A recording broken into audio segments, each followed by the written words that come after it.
All right, let's see. Medically, where are we? Mason Taylor is probable. I think Ovi is a probable for sure. And I think Omar, I don't know what his status. I'd probably keep him where he was. He was, what was he, doubtful? Probable. I would probably downgrade him to doubtful. I think those are the three. Was there anybody else?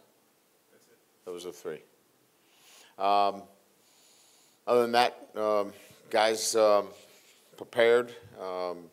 We had two hard days on Tuesday and Wednesday. Good energy today, and we'll have another day tomorrow. And looking forward to playing in Tiger Stadium. So with that, let's get the questions firing away. Just what did you learn about the tight end depth last week without Mason Taylor, and how with him back, just does that change, I guess, how you factor them in? I learned that they're all young, and they're all learning. There's, look, there's talent certainly there, but there's a lot of growth, and we enjoy coaching them. Coach Denbrock, Terry Malone gets a chance to spend a lot of time with them. But there's a lot of teaching, a lot of growth, and every day is, one step towards, getting a little bit closer to where we need to be with a young group. Certainly, we were in that boat last year with Mason, and we saw, great improvement, throughout the year, and I suspect that we'll see the same thing with this younger group of tight ends that we have. Hey, Coach. Yes. Curious about the difference in approach you'll take in this game against more of a dual-threat quarterback versus how you guys approached defending Jordan Travis in the opener.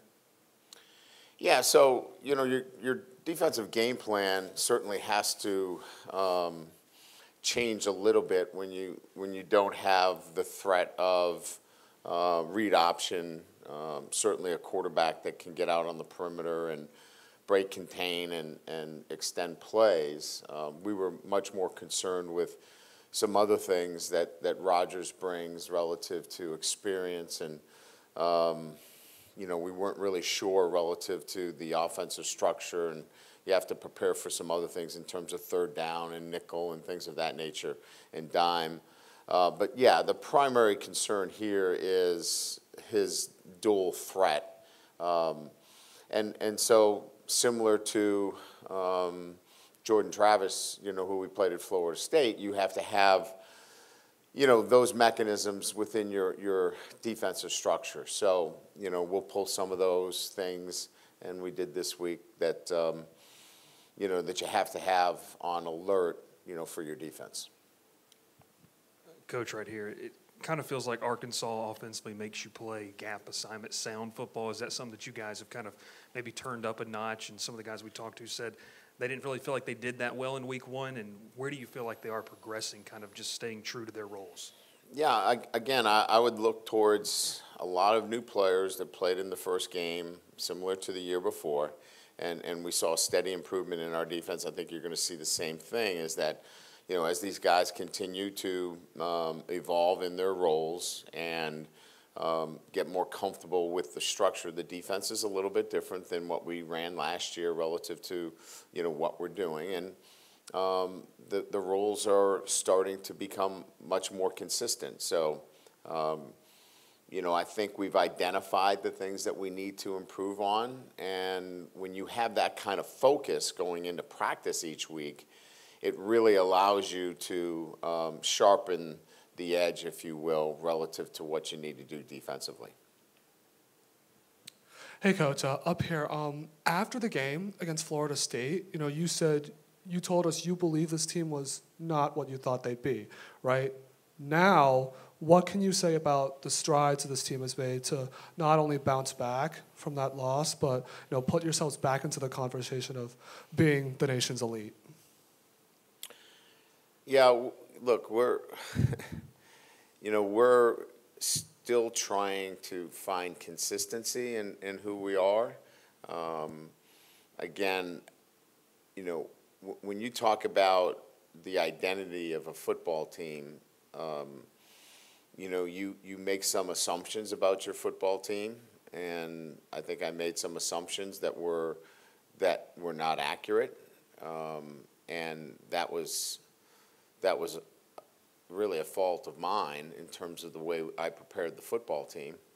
And so we've made some tweaks and adjustments, like anybody would along the way, to prepare our football team in a manner that when it's time to play, they play with a competitive edge. Not only execute, not only, do the things necessary to win football games, but play with a competitive edge. And I think we've seen that come together over, the course of the last couple of weeks. And we need to continue to do that with consistency. So that's what we're going to try to do again this weekend. But that's what everybody's trying to do in college football, and that's be consistent.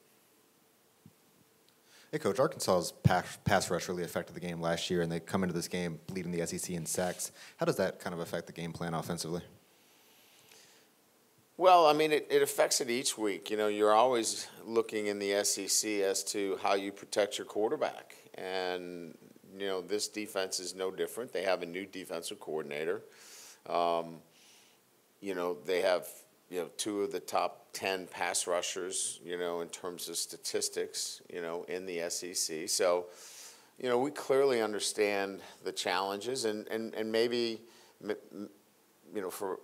from our perspective, probably haven't seen anything, everything that they can, bring defensively. So we have to prepare for, a number of different things. And again, I would say that it's similar to, playing a team for the first time, where you don't know exactly what you're going to get, so you have to prepare for a lot. And, we'll have the things within our, protection scheme that really focuses in on, the key elements of what they like to do defensively. Brian, we were talking to you earlier in the week about fourth downs and how you balance analytics and kind of gut feel. Does this offense in particular kind of maybe make you lean a little bit more toward gut feel at times, or is there something about this group that you really like going for it on fourth downs in certain spots? I think when you have a quarterback that is dual threat, when you have an offensive line that's emerging and coming together, and you have playmakers on the perimeter, you kind of have an opportunity to have the pen last. Like, do you want to put 9 guys on the line of scrimmage and stop the run? Well, you better have somebody assigned to the quarterback. If you're going to assign somebody to the quarterback, then you're man-to-man on the outside. So if you feel like your team can execute at a high level, then there should be some confidence to go for it on fourth down. And I think that that's how I feel about the players that we have, that we can execute at a high level. And if you decide that you want to take something away, let's say you want to double up receivers and you want to make sure that we don't throw the ball in short yards, then we're going to run the football.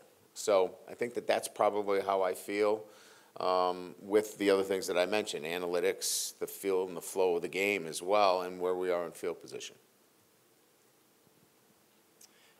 Going back to last year's game, obviously a bit of a defensive struggle for both teams. Do you feel like 1 year later your offense has unlocked some things that maybe you couldn't do last year that you can this year to attack this defense? It's a totally different defense. I think it was an offensive struggle last year, not a defensive struggle.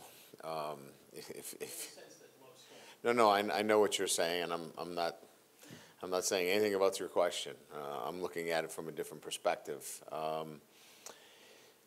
Again, I think the defensive structure was a little bit different last year. Matter of fact, a lot different last year. We didn't handle the structure very well last year. I think our quarterback has shown that he recognizes those types of structures based upon how he did against Mississippi State, which had a similar structure, and he struggled in both of those games. I think we saw what he did against Mississippi State. So, again, our expectations are that with the quarterback and his recognition of what defenses can do, that he's going to find the right solution to what we need to do offensively. Hey, Coach. Just two things quickly. Is there any update on Jimmy Lindsay, first of all? Yeah, Jimmy is continuing to make progress. He is in treatment right now. He's about halfway through his treatments, and all reports are really positive in his treatment process. Is there any timeline of him coming back, or? No timeline has really been established relative to that right now, as he's right in the middle of his treatments. And with young tight ends, it takes them a second, especially in the NFL, to sort of acclimate to the game. There's so many different things they need to learn. Would you say that applies to a lot of the young guys you have on this team? Yeah, there are so many moving parts, especially within our offense for the tight end. As you know, they're involved in motion. They're involved in our run game relative to the option reads, and they're so important to what we do that they're not the backside of the action. They're on the front side of everything.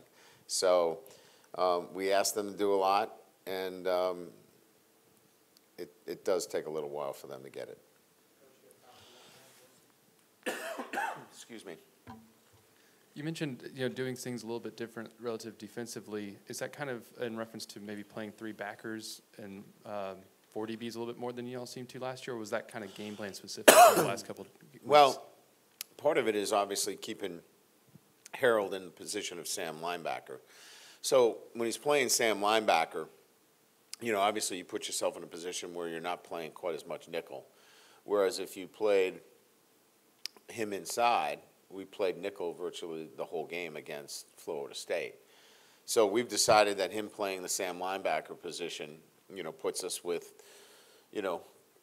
whoever the combination is of the other linebackers. We just feel like that's a better situation for us. Now, there are stresses to that. When you go into a 3 wides, 4 wide situation, we've got 3 linebackers on the field. So we have to be able to adjust and make some adjustments accordingly when teams want to spread us out and do some things, to try to get some matchups with 3 linebackers on the field. Great. Thank you.